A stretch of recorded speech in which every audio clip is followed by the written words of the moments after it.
Welcome home. We are WNST, Towson, Baltimore, and Baltimore Positive. We inch closer to the beginning of the regular season. We certainly have inched closer to a homestand. We got that going on right now. I am wearing my Curio Oriole orange with the birds, so make sure you're supporting them. And our 26th anniversary oyster tour that begins in about 3 weeks. I'm not eating any oyster. I'm going to Ocean City this week doing Mako. I'm not eating any oysters. I'm not eating any oysters next Friday when I get together with Luke when the Cheat Stros come to town. We will be promoting the Maryland Lottery, the Gold Rush Sevens doublers, giving these out, but might be the last time you see these because the Raven scratch-offs launch this week. So John Martin will be telling me about it down at Mako. Liberty Pure Solutions, making my water crystal clear. Royal Farms, powering up our coffee around here, as well as Jiffy Lube Multicare. Sending Luke back and forth. I think I have a new title for you. I've been thinking of rebranding things here. We're going to change the cupcake. With AI, I can make like a crab holding an oyster with a 26 candle. Like there's crazy stuff I can do with AI. So we're going to do like a 26th anniversary thing. But I think I'm going to nickname you my favorite Baltimore sports reporter. Is that okay if I say that? So Luke Jones, Sure. my favorite Baltimore sports reporter. Real Baltimore sports reporter. How are you, man? You ready for baseball, football, the overlap? I do mention out loud because I need to. You're the only accredited media member. So covering both teams, it's, like you have some long days ahead here this week. Into next week, I'm going to be down in Ocean City speaking to Senator Ben Cardin, speaking to Senator Van Hollen, speaking to anybody that wants to sit on the set with me in Ocean City this week. This is as busy, as crazy. Ravens have injuries concerns. And the Orioles, man, I felt like a chump Sunday morning, bro, when I woke up and I'm like, our headline on the website is like, we're worried about their pitching. Well, we're worried about that. I don't think there's anything that's going to make us not worried about their pitching other than pitching better. And I don't mean Suarez. I mean, or Eflin. I mean some of the rest of them. Well, I'm going to tell you what I told you last week and what I wrote at BaltimorePositive.com last week. Their offense needs to do the heavy lifting.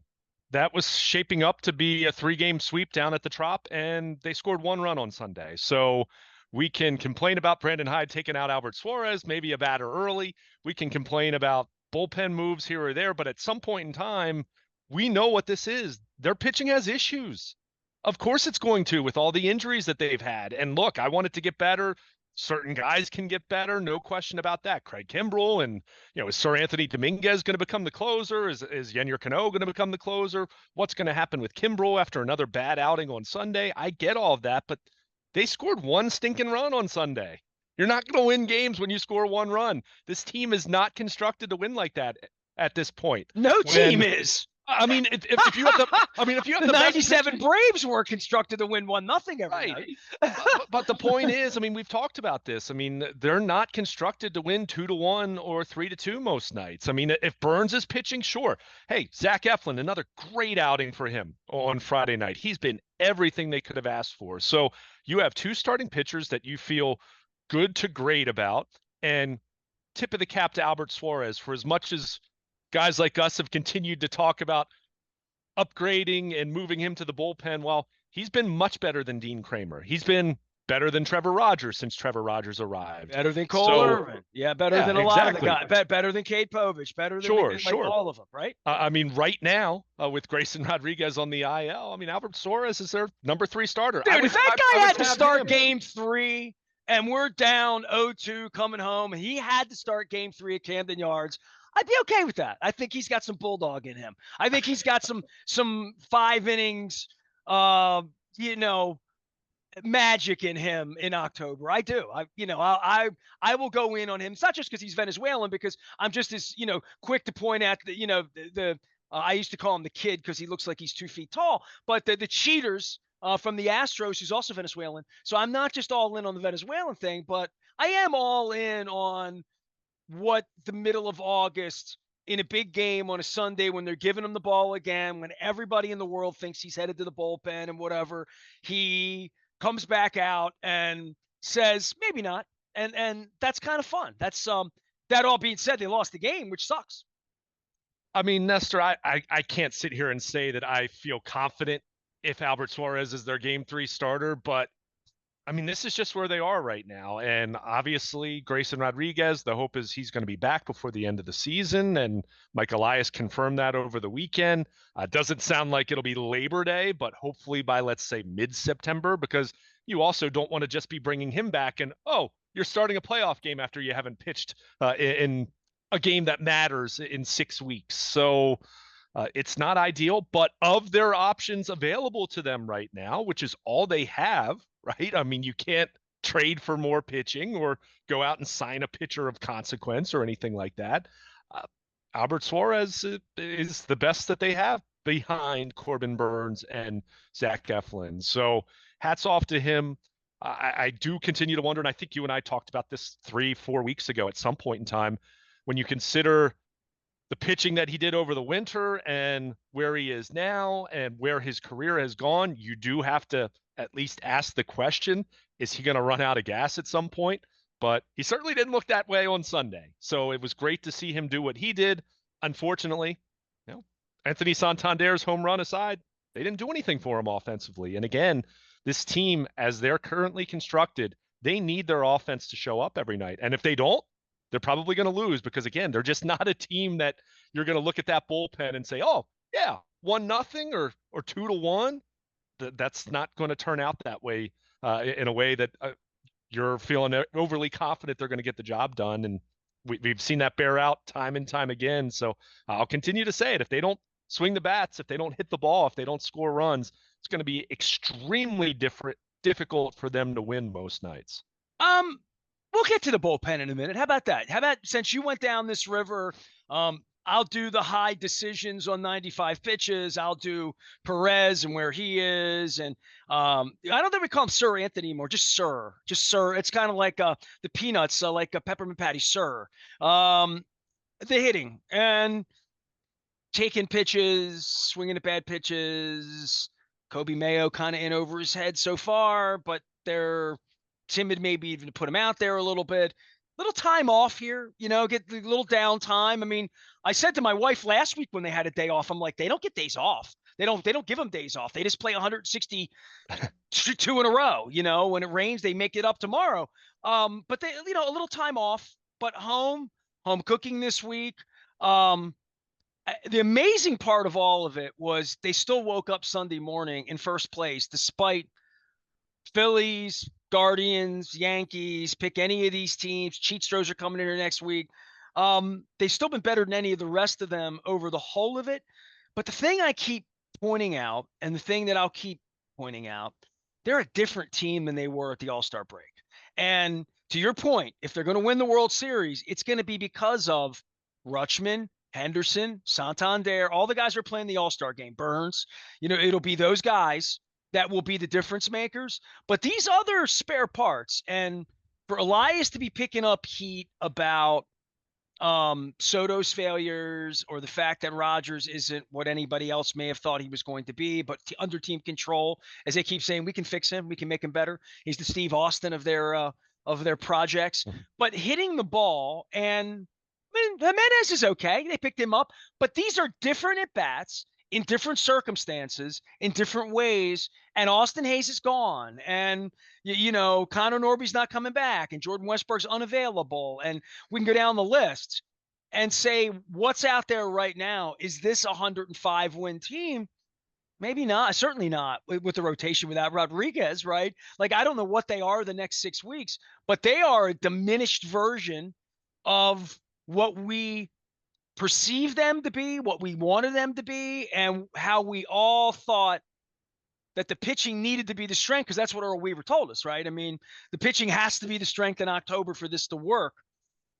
I'll buy that until I don't see it.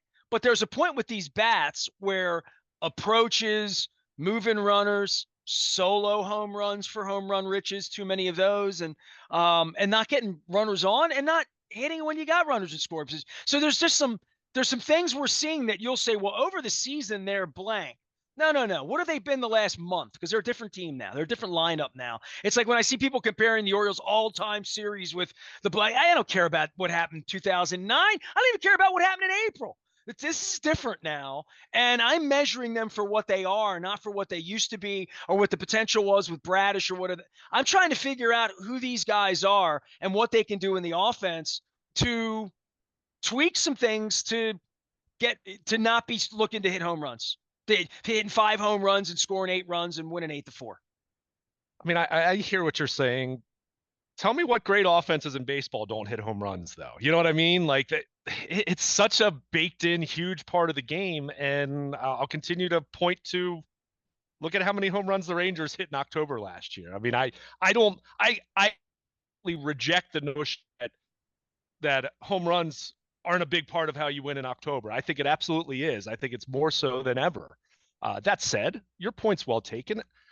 Look, this offense is still one of the very best in baseball. And if people want to sit here and just yell at the moon that it's not, then I just don't know what to tell you, because when you just look at the numbers, they are. It just has to be 4 out of 7 days in October. Sure. And look, some of that is baseball. And what you said, tell me what it is over the last month. What, in July, it did struggle. They did struggle to score more runs. But, I mean, even look at Sunday. I mean, they scored 4 on Friday night. They ended up scoring 7 on Saturday. Now, that was a game where, thank goodness for Ramon Arias, because of how that played out, as everyone's wanted to ship him off to wherever with new guys coming in, but he did the job for them there. And then obviously they didn't score on Sunday. So, look, I mean, Colton Cowser's Sunday 0 for 5 aside has excellent leadoff role. I think that's given them a nice jolt. It's allowed them to lower Gunnar Henderson in the order, and now it's just a matter of waiting for Gunnar to start hitting home runs again. He's hit. He had 3 hits on Sunday, but we haven't seen him hit the long ball the way he did for the first 3 months. And look, back in June, if you had asked me, is he going to hit 55 home runs as he was on pace to do at one point in time, I would have probably told you probably not. You know, when you're talking about a shortstop that's playing every day, even at age someone who's in their early 20s, it's still a long grind of 162 that you're going to wear down a little bit, at least for some periods of time. So, you know, Santander's done what he's done. You know, they're not getting much power from Mountcastle. You know, he hit cleanup on Sunday, and go look at his home run numbers over the last 2 months. I mean, it's just not something that he's done a whole lot of. Jimenez, to your point, has been a nice addition. You know, Austin Slater, 2 hits aside, you know, he's not someone who's playing every day, nor do I want him to play every day. But, you know, I Kobe Mayo, it's feeling might be getting close to a reset for him going down the AAA, as we've seen them do with other guys. It's not writing him off, but doesn't look like right now he's ready to contribute. Especially, well, he never would have been here had it not been for Westberg, right? Sure. I mean, that's the thing. I mean, because you mentioned you mentioned Austin Hayes. Well, Austin Hayes wasn't playing a whole lot anyway. Connor Norby had just become a regular for the week leading into the trade deadline. I mean, they're missing an all-star infielder in Jordan Westberg, who was really solid defensively and was probably their second or third most consistent offensive player this year. So they're missing that. I mean, you don't easily replace that. They've come close to doing it with how good Jackson Holliday has been, but that's not an easy thing to do. And that's putting a lot of pressure on some of your other guys to try to step up. So, I mean, I still can't sit here and say that I'm overly concerned about the offense, because I don't know, like, what does that do? Like, who do you want to see instead of who they're trotting out there on a nightly basis, right? They just brought up Mayo, and he's 0 for 15 with 10 strikeouts or whatever it is.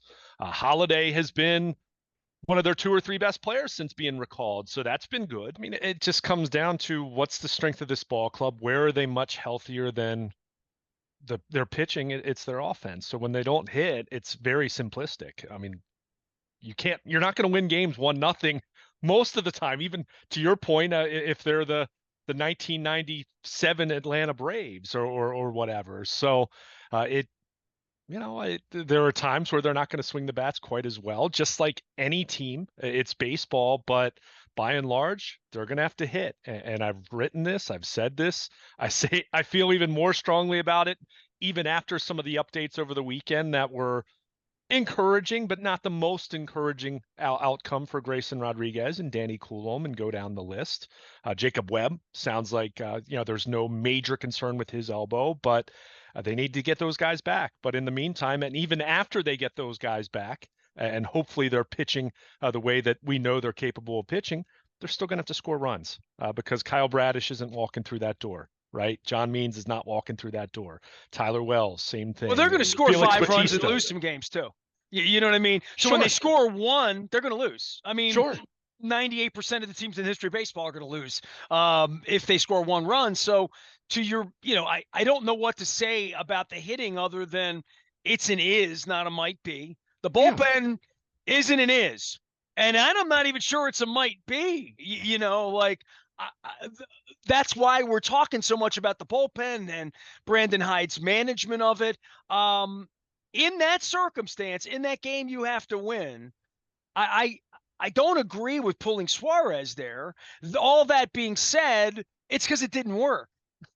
Right. Right? Well, and you're talking about someone that, I mean, how many times has he thrown? It's not like this guy's thrown 110 pitches per start, right? I mean, it typically, the best he's been has been where they pull him somewhere in the neighborhood of 90 to 95. And that's when he's been at his best. So I'll hear it.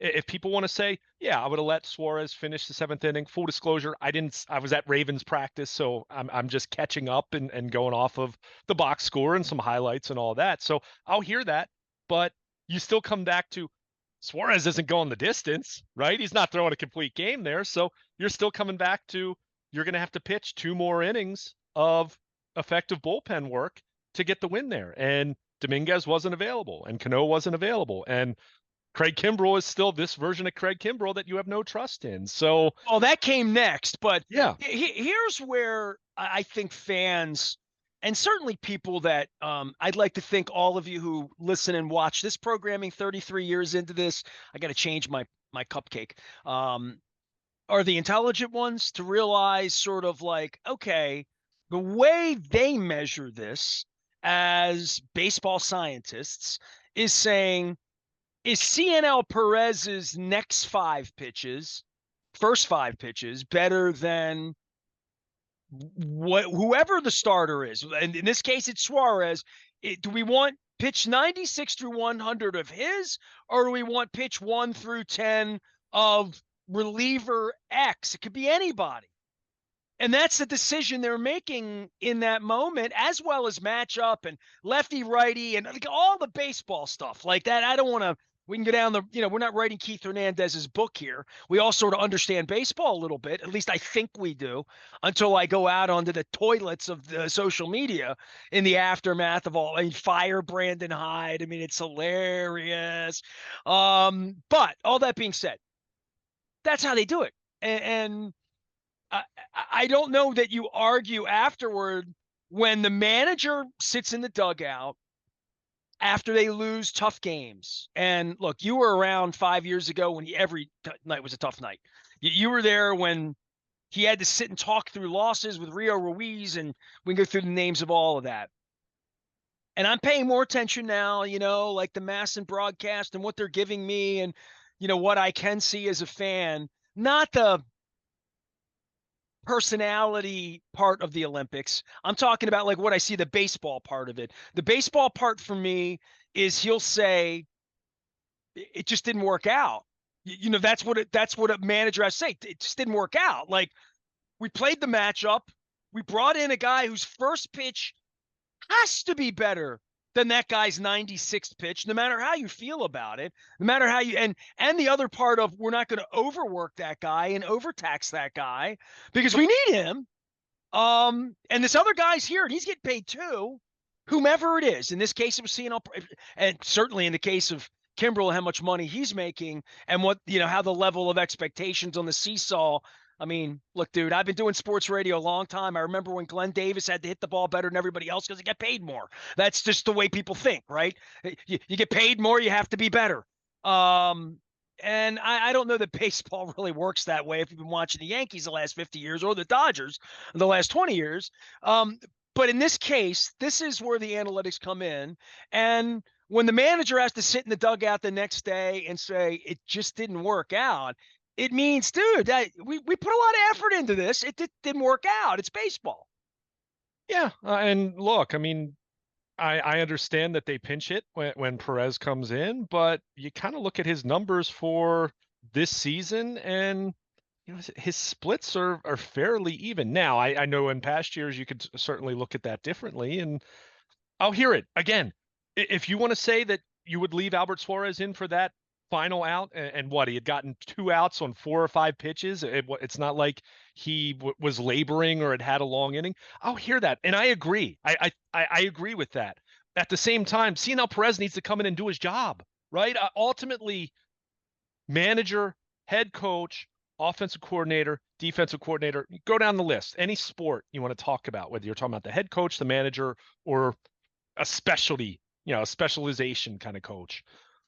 Ultimately, you put guys in the position to go do their job, and they got to go do their job. And the problem with this bullpen at this point is you just do not trust nearly enough of these guys to do their job. So that being said, that is, to me, that's an argument to leave Albert Suarez in there. But I'll continue to go back to, even if you leave him in there and he gets that out, I don't think you're bringing him back out for the 8th then, right? I mean, you're talking about he's probably at 100 pitches or somewhere very, very close to that. He already was close to 100 pitches. So You're not trying to prove a point. You're trying to get the next batter out. well, sure. But my point is, you were still going to have to get 6 outs there. Now, because they were going to have to pitch the 9th inning if they had the lead, right? So you're still, how are you getting through that without using Perez, Craig Kimbrell?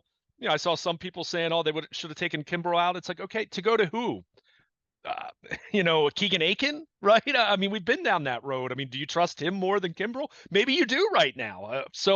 Point is, well, this is where you're reaching for Jacob Webb, and you're reaching for Coulomb, and yeah, you're reaching for guys that aren't there anymore, yeah. and it's just not ideal. It's just not. I mean, you don't trust these. We talked about this. We've talked about this over and over and over. It's kind of, I don't want to say miraculous. That would be hyperbole, but it is pretty incredible that they're in the position that they're in, and their bullpen held up actually as well as it did for as long as it did, considering just don't have a lot of trust in this group as it's presently constructed. When you obviously subtract Felix Bautista at the end of last year, and yes, you signed Craig Kimbrell, but I've been consistent on Craig Kimbrell. I told you this back in when they signed him. I said, I don't hate the signing, but this isn't Craig Kimbrell of 10 years ago. This isn't he going to Felix be on the Bautista. team in October in your mind at this point? Okay. I mean, because who are you? I mean, you still have to, and I've seen people say, oh, I'd release my DFA. You don't have another option. For what? For what? Exactly. I mean, like, get an ERA under 4 for the year. Right. Look, I don't trust him right now at all either, but right now is in October, right? Right now isn't August 30th, which isn't September 15th, which isn't September 30th, which isn't October 15th. Yeah, you hate Kimbrell, but try bringing Cade Povich out of the bullpen in September. I mean, you're not doing that. Right. Well, and it's not even, it's whoever, like, who are the alternatives?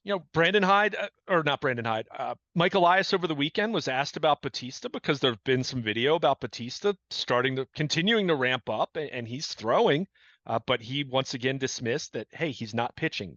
He's not pitching until 2025. So, because not that anyone was seriously thinking that, but I think there was some curiosity there when you look at the timeline of when he had Tommy John and wondering if there was some small non-zero chance that he could pitch it, at the very end of the season, and they dismissed that. But I mean, I talked about this last week, in the wake of Grayson Rodriguez going down, Chase McDermott was put on the AAA IL, and he's someone who I thought had the kind of arm, not that I thought he was going to replace Craig Kimbrell, let's be clear, but he's the kind of arm that I at least thought, that's the kind of guy that maybe he could do what Tyler Wells did at the end of last year, which, if you recall, by late September, Tyler Wells was pitching some high leverage late coming out of the bullpen. So that's the thing. I mean, you still have to look at Kimbrell and try to ride this really ugly stretch and try to get him situated again, because we've already seen it. It worked out that, after that stretch in late April and the first 10 days of May, he was excellent for close to 2 months, a month and a half.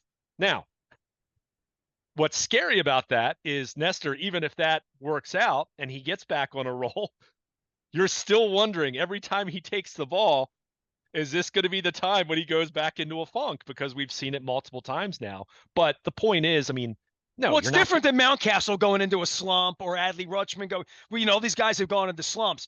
You don't have any latitude to have your slump can't be 2 batters Right. in a 1-0 ball game Yeah. in a pennant race when you and the Yankees wake up tied for first place. I mean, like, Yeah. yeah, this is, Well, it is nut cut time right now, and they're going to have to go with what they've got. And I think we all agree what they have isn't good enough. They're going to have to hit their way out of it. But that being said, somebody's got to get outs in the 7th, 8th, and 9th sure. inning, no matter who's hitting. And they really need to figure that. That's job one. I think the hitting will come around. I'm with you. Like, they're not going to score 1 runs much, and if they do, they're going to Lose. Right. They're going to lose. I mean, it's simple. Yeah. Yeah. And that's the thing. I mean, that's why I said you've got to try to ride this out with Kimbrel. And look, they've already adjusted. I mean, it's not as though Brandon Hyde is just putting him in the 9th inning of save situations. Kimbrel hasn't had a save since what, early July at this point in time.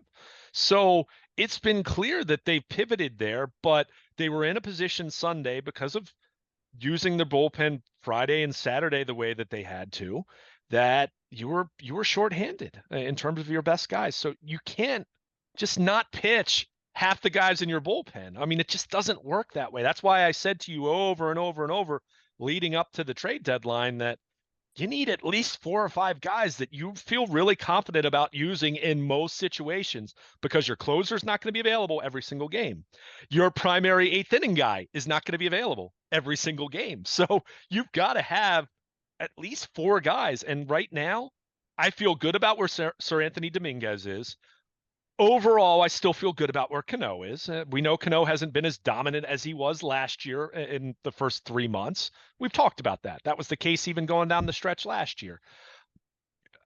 I mean, beyond that, it's dicey. Perez at times has looked good, and then other times you get the version of CNL Perez that we saw on Sunday. Gregory Soto is what he is right now. I mean, I'm not pitching him in high leverage until he can at least string together some good outings. So they were kind of at a point with Craig Kimbrel where who else really in that spot? And I think with Kimbrel, they had kind of seen him look better in some of his more recent outings, albeit lower leverage as he'd been pitching recently. And they tried to give it a whirl in the 8th inning on Sunday. And well, unfortunately, he couldn't throw strikes. So, but in that spot, and I hear you, I think the key, and this is what they're going to have to do with Craig Kimbrel. And I was even thinking this before he went into this latest funk was, and this is where I credit Brandon Hyde, you can't let the ship go down with him. If he struggles, you've got to make a move. But again, Sunday, they were shorthanded to the point where. Yeah, what's the next move? Who are you What's the turning next to? move? Again, Dominguez was unavailable. Cano was unavailable. So it's tough. And You're again, already on the 3rd team at that point. Right. And this brings us back to. It's like asking the backup quarterbacks of the Ravens on Monday morning, too. We'll get to that later, but yes. This brings us back to you got to score more than 1 run. I mean, like, I went back to the. I'm not trying to be flippant. It's just I'm laughing at you a little bit. A minute ago, I was laughing at you because I'm thinking it goes back to your recipe last year, which is they need to blow more teams out. Right. That makes the bullpen. But I don't know when they're winning 7-3 and give up 3 in the 7th and make it 7-6, and then you're holding on for dear life or whatever it is. I would say that don't fall asleep on this team when they have a lead. That was something that was not an issue last year when they won 101 games. Is that they're up 6-2. Burns had a good outing. It's the 6th inning. They'll be fine. No, they won't. Stay awake. Have Ben McDonald keep you awake, or Brian Roberts, or Jeff Arn, whoever they're put, Melanie, somebody keep me awake, because don't turn it off, because anything can happen with the bullpen. Not a good feeling at all. And I went back and I looked last year, and I remember when you had the clubhouse pass that we had to fight 6 innings to get, and they didn't let me in, and we had our tail between our legs, and we walked back to the hotel, and we were discussing the end of the season and the little hotel we had right by Jerry's World there and whatnot, and the late night beers we snuck. playoffs last year. I looked up what happened in the playoffs last year. There are 3 losses, 3-2, right? Got good pitching, couldn't hit the ball. Mm-hmm. 11-8, essentially got, sort of blown out, right? Right. And then hit the ball. 7-1, they weren't even in the game. They scored 1 run. Didn't hit or pitch, right? Yeah, right. So 2 runs, 8 runs, good, give you a chance, but gave up 11. Was that the Rodriguez game? No, who Yeah. was 2? Yeah, okay, Yeah. yeah. Game 2 was Yeah, Rodriguez. yeah, yeah. And then Rangers 7, Orioles 1, and an outer, and could be Rangers 2. Didn't matter, right? 1 run's 1 run. They didn't have to worry about that. Blink, bro. It happens quick, and Yeah. it happens quick when you don't hit the ball, and you don't hit the ball for 48 hours. You do what Steph Curry did to the French. You go to sleep. And look, so we can, and we're going to, when we're not talking about the Ravens, and when I not having Ben Carden and Chris Van Hollen and Westmore and all these people on from Mako this week in Ocean City. But we're going to talk till we're blue in the face about all of this and how it sets up. But I still go back to my original premise at the beginning of this conversation, which feels like 2 hours ago, that they're not the same team they were a month ago. And that team that was on fire in May into June, and they are what they are right now in the same way that the Yankees are what they are. And we're going to see what the Red Sox are this weekend when they get here. And they've had their own problems, certainly with their own players being jackwagons. But this team here, no Grayson Rodriguez. It's a 90-win team. This is an 88-win team. This isn't a 110-win team. As currently constructed, with no Westberg, with Mayo that is going to have to go back. And by the way, Pizza John's is back on with us and sponsor. I always recommend the Mayo and the cheesesteaks. I got to throw that in. Anytime we say Kobe Mayo, it's making me think of Pizza John's, getting me hungry for some pepperoni and some pineapple, maybe some little sausage on there. But nonetheless, for me, with this team and hitting the ball, I'm just going to check that box and say, if we spend 6 more months and we walk out of wherever we walk out of, if they lose, feeling bad about it, it's going to be because they didn't hit the ball. But the pitching part of this on a day-by-day basis and how they're going to cobble this together without Rodriguez until it happens, and I'm going to trust and say it's going to happen, and wherever they are with Coulomb and wherever they are with Webb, seeing this and talking about this, dude, this is going to be all we talk about until Lamar plays in 3 weeks. It is. And you know what else I'm going to say? Even after the series loss, or not the series loss, it got a series win, even after the season or the series finale defeat, tied for the best record in baseball. They're winning a lot of games. I mean, they haven't won as many over the last 6 weeks, obviously, right? I mean, they were at one point 24 over, and they finished the weekend 21 over. So since the final week of June or thereabouts, what was it, June 20th, June 21st, whatever it was, the final day in the Bronx, they've played 3 games below 500 since then. But that's not 20 below. That's middling. It's mediocre, obviously. A little, it's bad, but not horrendous. Measure this out over 7 weeks. If I said they're a 90-win team, it's because their bullpen's going to piss games away. And we've already seen that the offense is going to have some nights where it's not going to be awakened at all, and some nights they're going to score 4 and give up 7. Yeah. And they're going to waste good starts because of the bullpen. And Eflin and Burns are giving him a real chance. And so would Rodriguez if he's back and he's right and the lat's right and all that. I mean, right now, Suarez giving him a chance, right? Sure. Kramer, yeah. We'll talk about him after the next start and just keep going, see where we get with that. But they're, as much as we're bagging on the bullpen, we're 40 minutes into Craig Kimbrell, and they got a couple of guys at the top that are special right now. Yeah, I mean, and I'll keep going back to this, see what the record is, and look at these other teams. All these other teams are dealing with issues. I mean, Yankees ended up getting a series win over the weekend, but they just lost a series to the Angels. The Angels stink, right? They were at home and they lost. Boston having their issues and just hasn't the mojo that the Red Sox had right before the All-Star break, they just haven't recaptured that. They There's no haven't been. great team right now in Yeah, baseball. there There's just no great isn't. team. Yeah. I mean, Cleveland, for as impressive as they looked, and they really took it to the Orioles the first two games of that series. The Orioles kind of broke them. They ended up going on a losing streak, and they regrouped a little bit to finish the weekend. But we've talked about this, and okay, Houston's on a winning streak now. They've won 5 in a row. Oh wow, they're up to 7 games over 500. I mean, who are the dominant teams? So I don't say that meaning that all is completely fine with the Orioles. I say that in terms of we're down to we're at what, right around 42, 43 games to go. We're roughly a quarter of the season to go at this point in time, and we're getting very close to that point where it's sprint time, but it's wide open. This will It's not be their best quarter.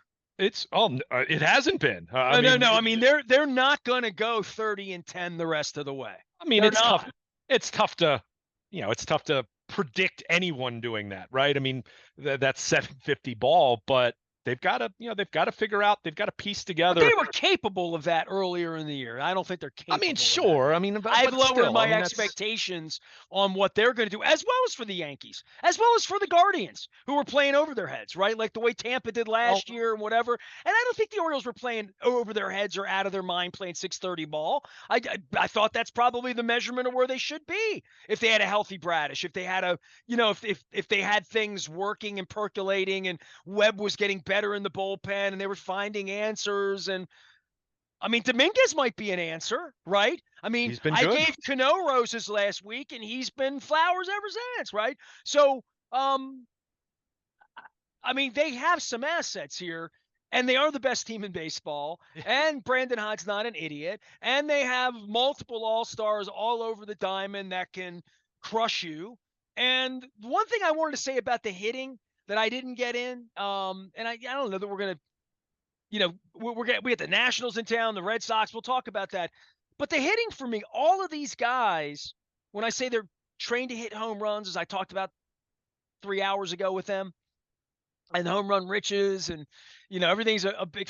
They're taught to hit one way and hit line drives, and hit the ball 108 miles an hour right at somebody. Right? There's a little bit of that going on. That's all that they go back and measure in regard to a good at bat. Is that, did I get good wood on it? Am I getting ahead of the bat out? Did I offer at a good pitch, a pitch that's my pitch? And you hear them talk a whole lot more about it, but all of these guys can hit the ball 420 feet at any minute on the turn of a wrist if they get their pitch in their zone, in their ballpark. There's no Mark Belanger or Rick Dempsey in this lineup. You know what I mean? All these guys can hit the ball, including Yeah. Mayo, even though he hasn't. Well, I mean, to TBD, because until he has a major league hit, I mean, it's tough. But how about Cedric Mullins as a good example of that, right? Cedric Mullins having a bad year at the plate. Let's just call a spade a spade. He'd be the first to tell you that. But one, he can run down a ball and make a big play at a crucial point in a game. And we saw that over the weekend. And he can still hit the ball out of the ballpark. He still has had his, fleeting as they may be, he's had his stretches where he's hit the ball a little bit better. Now, Cedric Mullins is of your regulars, and look, he's not even playing every day anymore. We've seen that transition as far as him being more of a platoon kind of player, and at times not even sitting against some righties even. But again, look around baseball, even the best teams. The Yankees have been a great example of this, right? And the Yankees are an extreme because they have the two of the absolute best players on the planet at the top of that order. And okay, they've added Jazz Chisholm, and that's that's well and good, but they're still in a position where half their lineup, if not more, is an issue for them on a nightly basis. I mean, you look at these other contenders, other teams that you consider you would hold in high regard, they're not deep 1 to 9, right? I mean, the Orioles are about as good as it gets in terms of lineup depth. So that doesn't mean the Orioles are perfect. Doesn't mean that they when don't your have worst player might be going to the Hall of Fame, Jackson Holiday, right? The last guy on the boat. Oh, he's not their worst player anymore. I mean, he's fair enough. Fair enough. I mean, I mean, if we're trying to judge it on where it is right now, and Mullins, it's been, we're 4.5 months into the season now, and he's he's their worst offensive player Well, and they're that going to play plays with Urias regularly. every day too, right now. Yeah. Well, I mean, and look, I mean, Arias, and I'm glad you brought him up because look, He's a there's been a regular lot. now. He's right. Yeah, he has been, and look, in an ideal world, he wouldn't be, and he wasn't because Jordan Westberg was their third baseman, or was going to be with Holiday coming back up. So it is what it is, but he's still a major league player. He hit a big home run on Saturday, kind of saved them at a point where, there was an example where their offense jumped out to an early lead. They had an opportunity to add to that. They did not. And then Burns runs into some trouble. So there's an example of even a game where the overall offensive production was good, more than acceptable. But at the same time, they could have had a 10 spot. They could have had an eight or nine spot because it was second and third, nobody out. I want to say in the fifth inning, I think it was, and they squandered that. So I want to do my best, Earl Weaver, and give you a hey. After I left out, the belly won a World Series with Todd Cruz and Floyd Rayford at third base, right? So yeah, there's a little bit of that, right? I mean, sure. and I do think Westberg will be back. I hope he'll be back based on the kind of injury he had. I don't know what the rehab would look like in September or whatever, but he reminds me of Surhoff, who I ran into last week at the Hootie and the Blowfish concert, where he'll heal. He'll do what the doctors tell him. He's a gamer. He'll be ready to play. He's not feeling sorry for himself. I just don't. I think he'll be okay. And I think Yeah.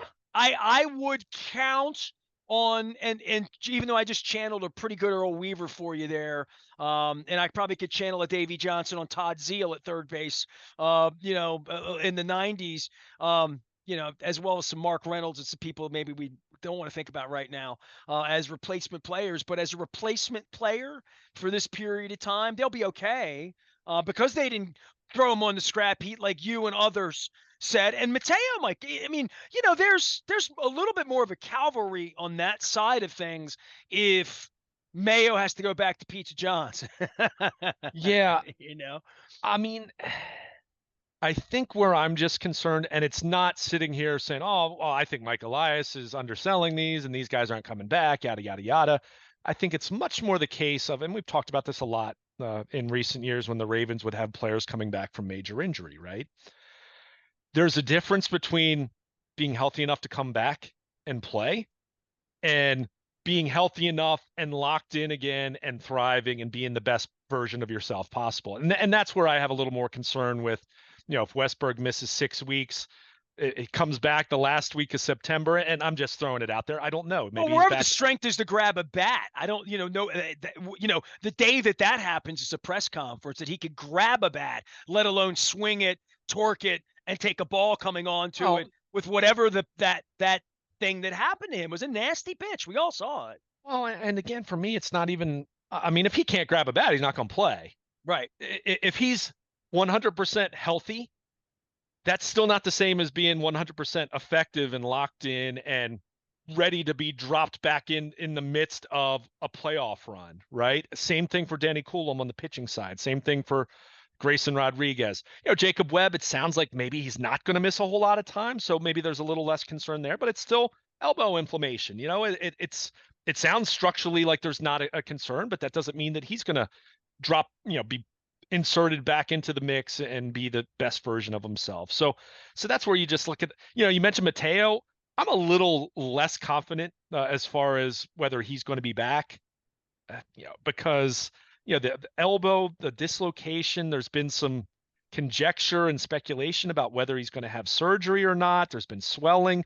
I've seen him in the clubhouse. He was in the clubhouse last homestand, albeit wearing a big bulky brace on his elbow. That one, I'm not as convinced that he's going to be back.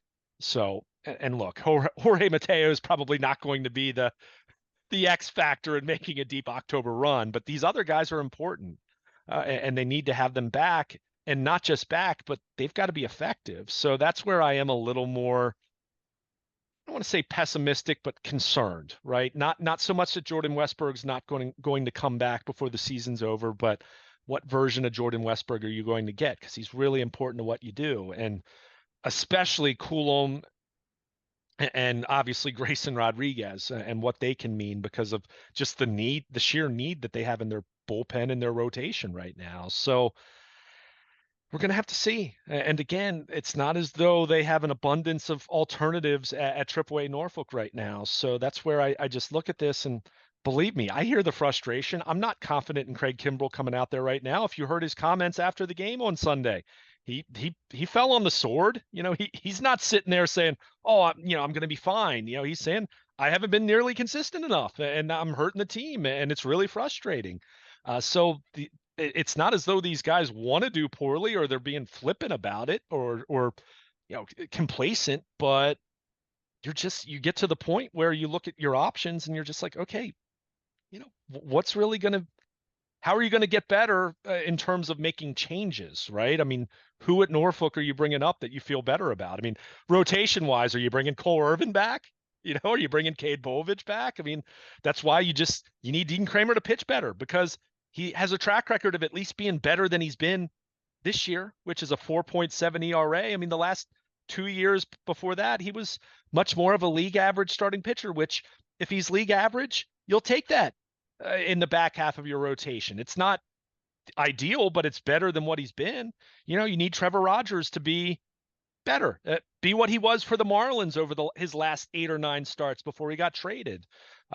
We've talked about Suarez and hoping he holds up because he's been such a godsend for them. In whatever role they've asked him to fill, he's done a nice job. But it still comes down to you need your best guys to be at their absolute best. So Corbin Burns, who I would even say Burns since the All-Star break, let's be clear, still their ace, still one of the best pitchers in the American League, all of that, All-Star game starter, all of that. But have we seen the absolute best version of Corbin Burns over the last month? Probably not. They need him to be an absolute stud. I was laughing a little bit because I'm like, well, we feel good about our 5th starter. Yeah. That's just a weird thing to say. Sure.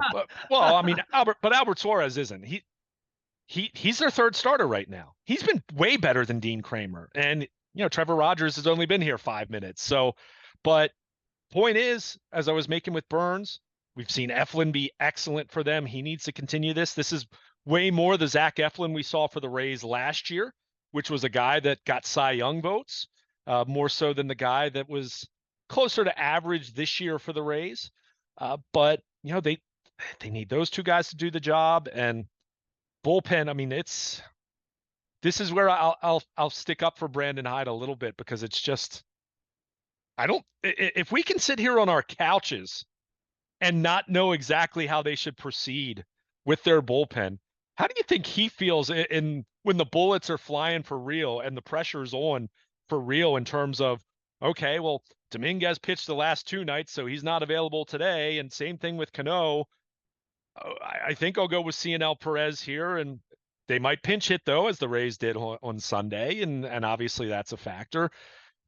Kimbrell's been better in some of these lower leverage situations of late. I kind of don't have a choice. I need to use Craig in the 8th inning today, and well, it didn't work out. So, you can be mad at Brandon Hyde. And look, I took Brandon Hyde to task for his mishandling of the Toronto game last week. That was bad managing. I'll call it what it was in that situation.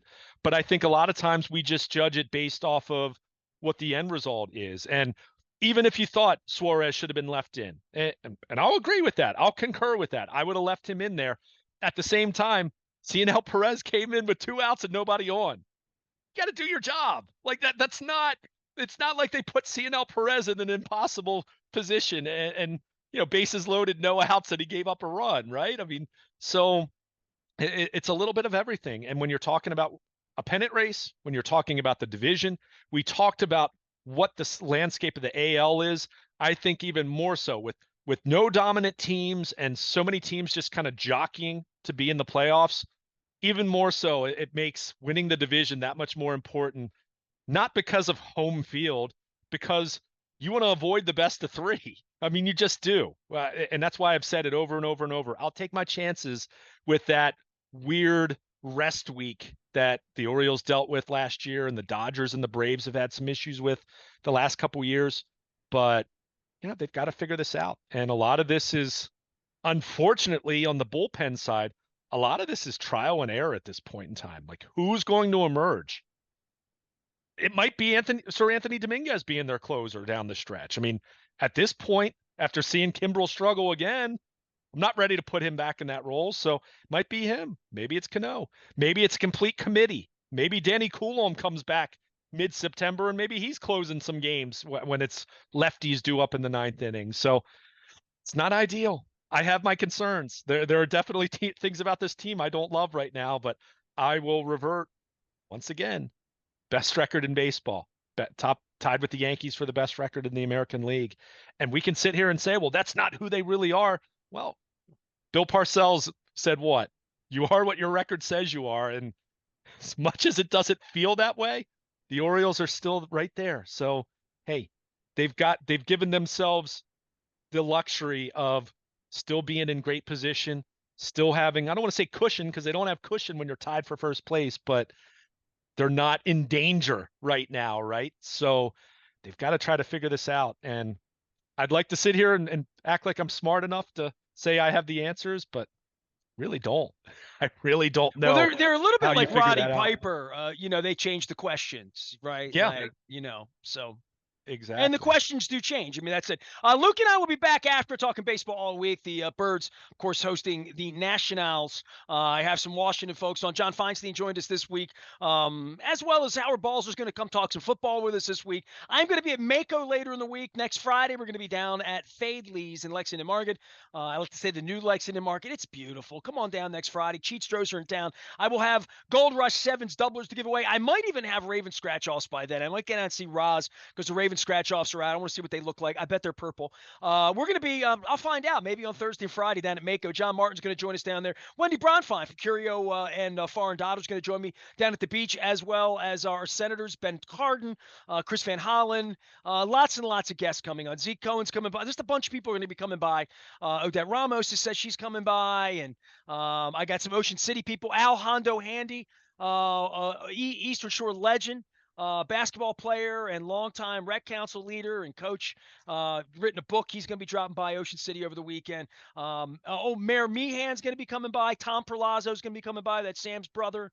So it's going to be a big weekend at Ocean City. All of it brought to you by our friends at Royal Farms. Real fresh, real fast. I'll be gassing up and chickening up. Luke is going to be Owings Milling. He's going to be Camden Yardsing. We're all going to be together here this week and watching the Birds take on the Red Sox over the weekend as well. All of it brought to you by our friends at Liberty Pure Solutions, keeping our water clean, and Jiffy Lube Multicare, putting us out on the road. Plenty of Ravens conversation ahead, some injury concerns, Falcons ahead. I hate fake football. Thank God for real baseball. I'm Nestor. He's Luke. We are WNST, AM 1570, Towson, Baltimore, and we never stop talking Baltimore positive.